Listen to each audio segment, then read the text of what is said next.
A paz de Deus, de nosso Salvador, Jesus Cristo a todos. Sejam todos muito bem-vindos a mais um devocional aqui do meu canal, para honra e glória do Senhor Jesus Cristo. Hoje nós vamos estudar o livro de 1 Reis, capítulo 18. Elias apresenta-se diante de Acabe e Elias e os profetas de Baal. Então vamos começar mais esse estudo com a ajuda de Deus, a guia do seu bom espírito, em nome do Senhor Jesus. Verso 1.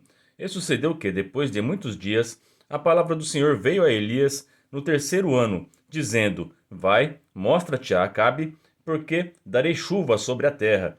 E foi Elias mostrar-se a Acabe, e a fome era extrema em Samaria. E Acabe chamou a Obadias, e o mordomo, e Obadias temia muitos ao Senhor.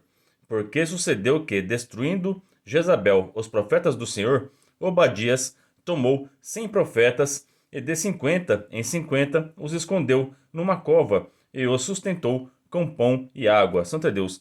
Então aqui o rei Acabe, ele tinha esse mordomo aqui, o Obadias, e este mordomo, ele era temente a Deus. Então ele tinha que cumprir as ordens do rei, né? Mas ele temia mais ao Senhor do que ao rei. Então que seja assim nas nossas vidas. Tema sempre mais ao Senhor do que a qualquer outra pessoa aqui na terra, amém? Então toda a ordem que a Jezabel e o Acabe deram para matar os profetas, o Obadias, por ser temente a Deus, ele fez o contrário. Ele escondeu os profetas do Senhor para que eles não fossem mortos, amém? Então, Deus sempre vai preparar uma pessoa para ajudar aqueles que o temem, né? Então, esses profetas estavam indefesos. O rei e a Jezabel deu ordem para matá-los, mas Deus preparou esse mordomo que tinha fé no coração, o Obadias, para guardar esses profetas, amém? E sustentou eles com pão e água, santo é Deus. Porque sucedeu que, destruindo Jezabel os profetas do Senhor, Obadias tomou 100 profetas e de 50 em 50 os escondeu numa cova e os sustentou com pão e água. E disse Acabe a Obadias: Vai pela terra e todas as fontes de água e a todos os rios. Pode ser que achemos erva para que em vida conservemos os cavalos e mulas e não estejamos privados de animais. E repartiram entre si a terra para passarem por ali. Acabe foi à parte por um caminho e Obadias também foi à parte por outro caminho. Então aqui o Obadias e o Acabe, eles estavam explorando a terra para ver se tinha algum lugar ainda, alguma pastagem para os animais não morrerem pela fome, né? Em vez do rei Acabe ser obediente a Deus, pedir perdão pelos seus pecados de idolatria, né? Para Deus mandar chuva logo, não. Ele fica resistindo até o fim, procurando outras situações, né? Quantas pessoas passam por isso? A vida dela tá um desastre, tudo dando errado, a família destruída, tá totalmente viciado em álcool, drogas. Em vez de procurar a solução, que é Deus, arrependimento, pedir perdão pelos seus pecados e procurar entregar sua vida a Jesus Cristo, não, ela fica procurando outras soluções, né? Isso não tem futuro nenhum, tá bom? Essas pessoas vão continuar indo para o fundo do abismo. Mas se a pessoa tomar uma atitude de entregar sua vida a Jesus Cristo e buscar transformação, buscar uma ajuda do céu, aí sim os seus problemas serão resolvidos. Amém? Mas sozinho, procurando com a sua mão, com a sua força, você não vai conseguir, né? O Acabe, ele era cego espiritualmente nessa parte, né? Ele lembra muito o Faraó, lá na época que a gente estudou do Êxodo, né? Que várias vezes ele viu que estava tudo dando errado e não se arrependia de verdade, né? Toda vez não deixava o povo ir. Até que teve que sofrer o pior castigo de todos, perder seu filho, seus primogênitos, para poder deixar o povo ir. E ainda persistiu indo atrás do povo do Egito. E o faraó e os seus soldados morreram por causa desse pecado do orgulho, né? O Acabe era um homem orgulhoso também, que não dava o braço a torcer, não reconhecia que estava errado e continuava nos seus maus caminhos. Estando, pois, Obadias já em caminho, eis que Elias o encontrou, e conhecendo-o, ele prostou-se sobre o seu rosto e disse: És tu, meu senhor, Elias? E disse-lhe ele: Eu sou. Vai e dize a teu senhor: Eis que aqui está Elias. Porém ele disse: Em que pequei para que entregues teu servo na mão de Acabe para que me mate? Santa Deus. Então o Obadias aqui, ele temia muito ao Senhor, né? Ele não queria entregar o Elias de jeito nenhum pro Acabe, né? Não, não, pelo amor de Deus, não faz isso não. Santa Deus. Vive o Senhor teu Deus, que não houve nação nem reino aonde o meu Senhor não mandasse em busca de ti, e dizendo eles: aqui não está. Então ajuramentava os reinos e as nações, se eles te não tinham achado. E agora dizes tu: vai e diz a teu senhor: eis que aqui está o Elias. E poderia ser que, apartando-me eu de ti, e o Espírito do Senhor te tomasse, não sei para onde, e vindo eu a dar as novas a Acabe, e não te achando ele, me mataria. Porém eu, teu servo, temo ao Senhor, desde a minha mocidade.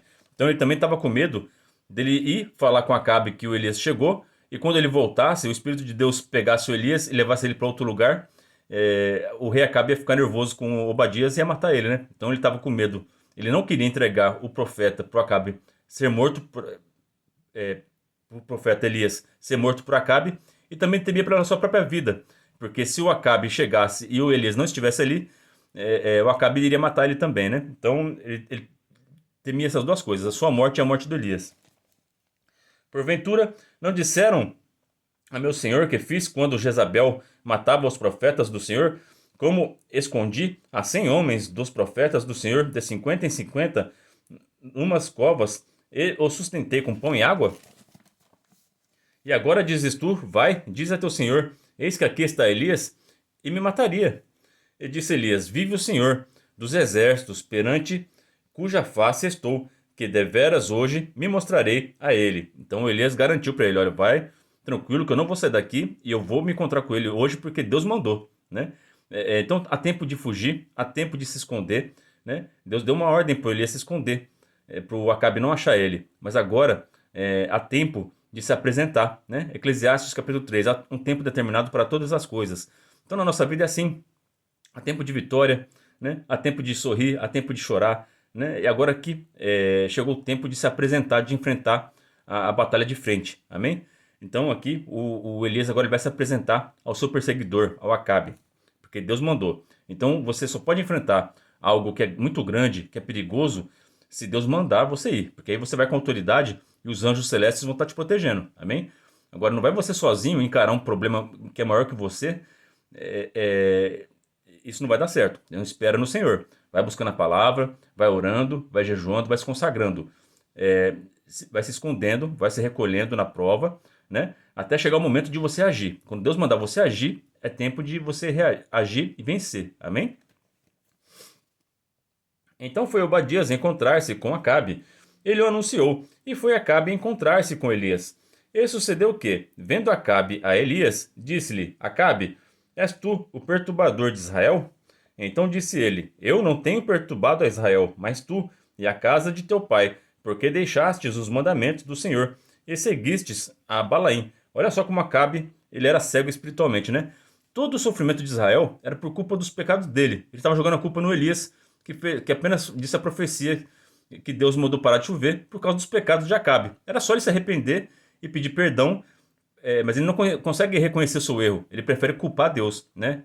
Culpar o profeta do Senhor. É sua culpa, você que jogou essa maldição sobre mim, né? Mas foi as próprias atitudes do Acabe. Então você que está no pecado, você está sofrendo as próprias consequências do seu pecado. Esses pecados que trouxeram maldição para sua vida. Não adianta você culpar Deus pelas coisas erradas que você fez. Se você adulterou, você estragou seu casamento, a culpa é sua, não é de Deus, né? Se você encheu seu corpo de alimento que faz mal e está com a diabetes e está com colesterol alto, a culpa é sua, não é de Deus, né? Se você usou droga e está viciado, a culpa não é sua, a culpa não é de Deus, a culpa é sua. Então você precisa reconhecer os seus erros e pedir auxílio a Jesus Cristo, e Ele é poderoso para te limpar e restaurar todas essas coisas erradas que você fez. Mas é necessário arrependimento e reconhecimento dos erros, tá bom?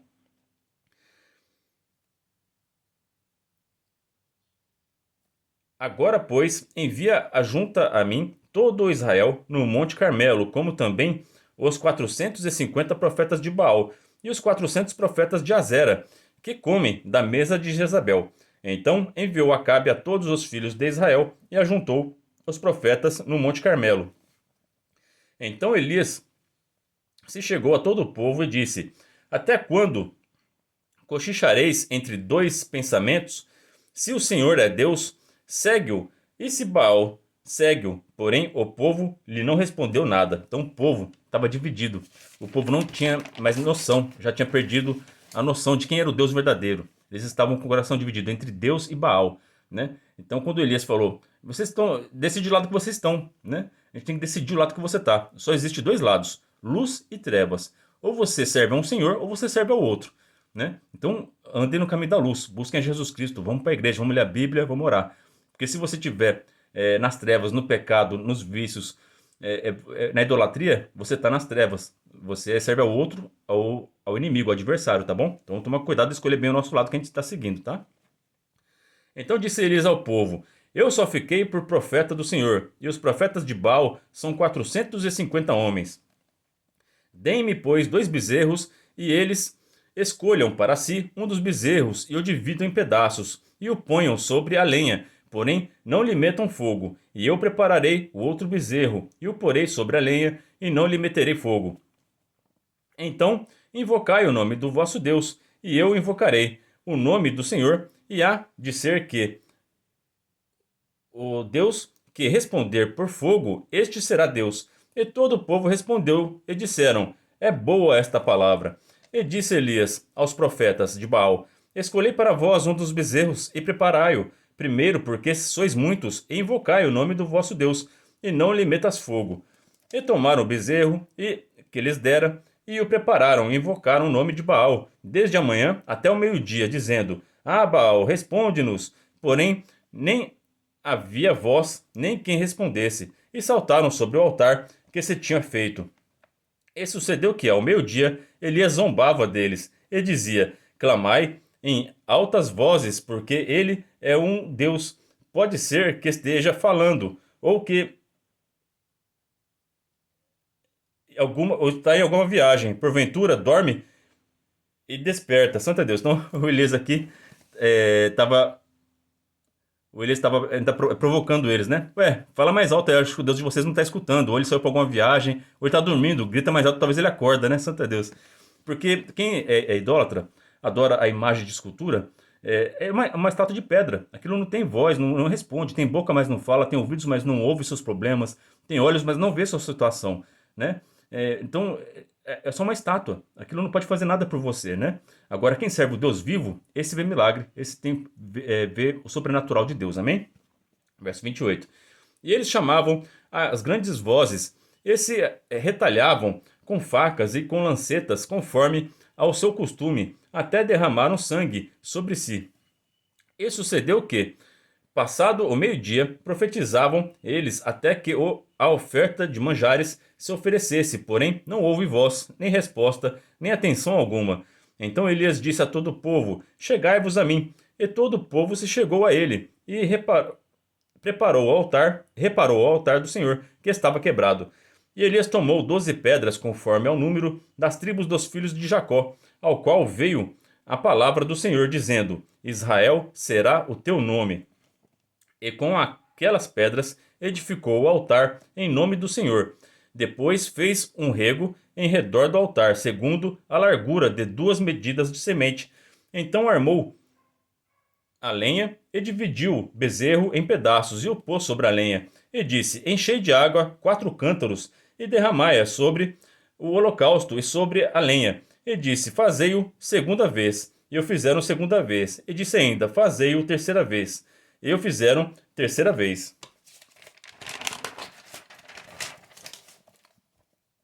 De maneira que a água corria ao redor do altar, e ainda até o rego encheu de água. E sucedeu, pois, que, oferecendo-se a oferta de manjares, o profeta Elias se chegou e disse: Ó Senhor Deus de Abraão, de Isaque e de Israel, manifesta-se hoje que tu és Deus em Israel, e que eu sou teu servo, e que conforme a tua palavra fiz todas estas coisas. Então, quando a gente faz tudo conforme a palavra do Senhor, a gente vê milagre.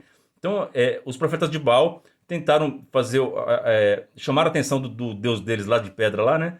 E ele não mandou fogo. Agora o nosso Deus vivo, a oferta está molhada, o boi está molhado, tem água ao derredor e ainda Deus vai consumir tudo aquilo ali, né? Então Deus vai fazer uma obra maravilhosa diante do povo para eles testemunharem quem é o verdadeiro Deus. Amém? Responde-me, Senhor, responde-me, para que este povo conheça que tu, Senhor, és Deus, e que tu fizeste tornar o seu coração para trás. Então caiu fogo do Senhor e consumiu o holocausto e a lenha, e as pedras e o pó, e ainda lambeu a água que estava no rego. O que, vendo todo o povo, caíram sobre os seus rostos e disseram: Só o Senhor é Deus. E Elias disse: Lançai mão dos profetas de Baal, que nenhum deles escape. E lançaram a mão deles. E Elias os fez descer ao ribeiro de Quizon, e ali os matou. Então disse Elias a Acabe: Sobe, come e bebe, porque ruído há de uma abundante chuva. E Acabe subiu a comer e beber, mas Elias subiu ao cume do Carmelo e se inclinou por terra e meteu o seu rosto entre os seus joelhos. Então olha só a atitude do Elias, né? Ele acabou de humilhar os profetas de Baal, venceu eles, Deus deu uma vitória muito grande, ele viu um milagre muito grande. Em vez dele se exaltar, não, ele foi para o Monte Carvalho, Carmelo, né, perdão, e se humilhou, ficou prostrado diante do Senhor, esperando um comando, né? Ele profetizou para Acabe que ia chover. Falou para o Acabe comer e beber e esperar que Deus ia mandar uma grande chuva, né? Aqui vamos ver o que aconteceu. E disse a seu moço: Sobe agora e olha para a banda do mar. E subiu, e olhou e disse: Não há nada. Então disse ele: Torna lá 7 vezes.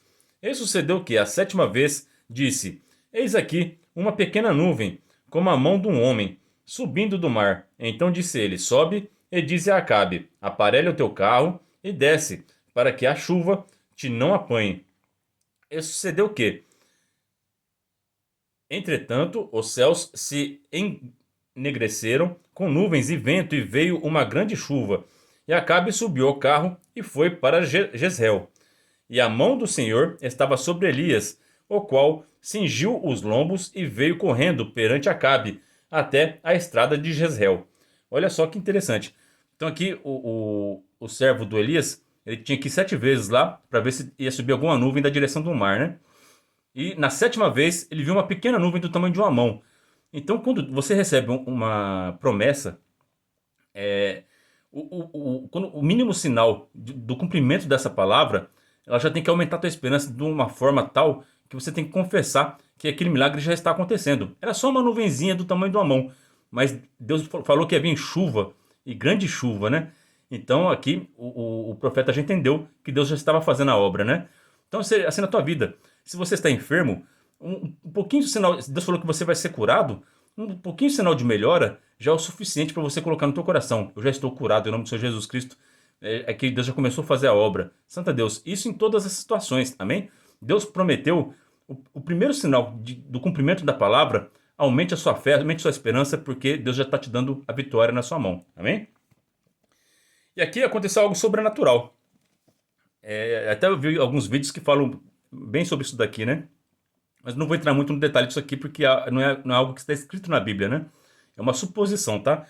A gente percebeu que quando começou, o servo do Elias chegou até o Acabe, ele falou: Olha, pega o seu carro e corre, porque a chuva está vindo e vai te pegar. E lá, quando a tempestade é forte, é perigoso ficar na estrada lá em Israel, lá, porque as chuvas lá é de inundação. Chove pouco, mas quando chove, chove muito, né? São as mansões que tem para lá pro lado do Oriente ali, né? Então quando chove lá, chove muito. E é perigoso dar até inundação, assim, tempestade de raio, então é perigoso. Então ele pediu para o Acabe voltar para a cidade para se abrigar, procurar um abrigo. E ele foi de carro, foi de cavalo, né? Carruagem. E quando Deus apareceu para o Elias, está escrito aqui que a mão de Deus estava com ele. Ele se cingiu, ele se preparou para uma viagem. E dá a impressão aqui que foi um transporte sobrenatural aqui, porque ele chegou junto com Acabe, né? O Acabe estava com carruagem, foi para Jezreel numa velocidade muito alta. E um homem a pé não conseguia acompanhar essa velocidade, né? Então aqui Deus levou Elias sobrenaturalmente para chegar junto com Acabe, né? E vocês vão ver por quê. Porque ali Deus vai usar do Elias para falar com Acabe novamente, né? Então, espero que vocês tenham gostado. Isso aqui não é novidade, né? O livro de Jó também, quando a gente chegar no livro de Jó, a gente vai ver que quando Deus manda cingir os lombos, e Deus levou o Jó para fazer uma viagem bem legal, né? E também tem o discípulo do Senhor, o Filipe, né? ele foi transportado, né, para poder falar com o etíope, né? Então, Deus, ele transporta as pessoas sobrenaturalmente. Eu já vi testemunhos na minha igreja de irmãos que estavam em hospital, né? E Deus levou essa pessoa em espírito para assistir o culto, levou a pessoa em lugares, as pessoas viram essa pessoa lá, né? Mas, por exemplo, a pessoa estava no hospital internada, mas Deus levou ela em espírito para assistir um culto. As pessoas, todo mundo viu ele no culto, mas ele estava no hospital. E quando ele saiu do hospital, quando eles falaram, olha, você foi congregar, né? Esse dia ele falou, não, esse dia eu estava no hospital. Não tem como. Eu sonhei que eu estava congregando. Não, você estava lá com nós. Então Deus ele faz essas coisas. Deus ele transporta, Deus arrebata o espírito, transporta você para lugares diferentes. É o poder sobrenatural de Deus. Essas coisas aconteceram no passado e continuam acontecendo, né? Só que tem que ter fé, né? Quem está em oração, em jejum, vê essas coisas constantemente, né? Igrejas que são fervorosas, que buscam o Senhor, vê os milagres de Deus e vê essas obras maravilhosas. Mas tem aquelas igrejas que são frias, que acreditam que os dons já cessaram, né? E por falta de fé, por não acreditar que os dons de Deus ainda existem, né? Elas não vêem, né? Mas quem crê, vê o sobrenatural de Deus, amém? Essa é a palavra para hoje. Deus abençoe a vida de todos vocês. Ora a Deus por mim e pela minha família. E que Deus seja sempre hoje, eternamente louvado, em nome de Jesus Cristo, que vive e reina para todos sempre, amém.